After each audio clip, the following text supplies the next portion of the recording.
पूजा की होत बा तैयारी मंदिरिया में झूम झूम के।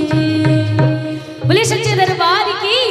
एक बार थोड़ा दोनों हाथों को उठा के ताली बजा दीजिए। ए 1 ए 2 ए 1 2 3 4। क्या बात। बोले शेरा वाली मैया की जय हो।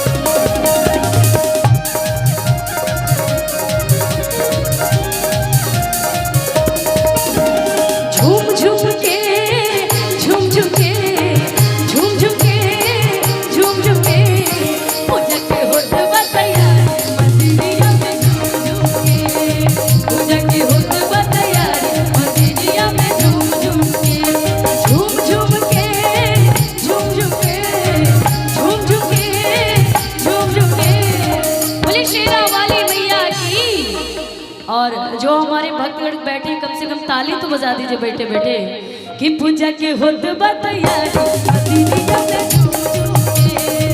पूजा के होत बा तैयारी मदीनिया में झूम झूम के।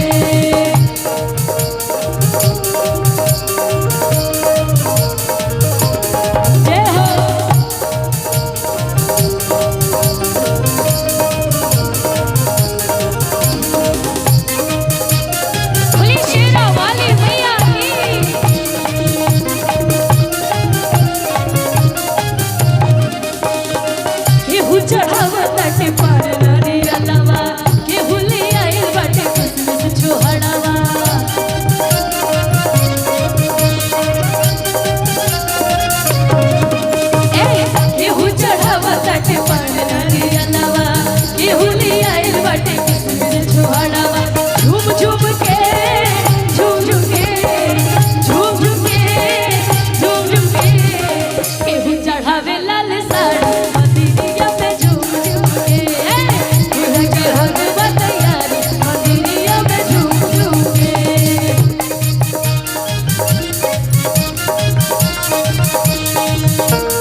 बोलिए काली मैया की। अब बोलिए अपने अपने माता पिता की। एक बार थोड़ा दोनों हाथों को उठा लीजिए। अब मिल के गाइए क्या कि पूजा के होत बा तैयारी मदीनिया में झूम झूम के। पूजा के होत बा तैयारी मदीनिया में झूम झूम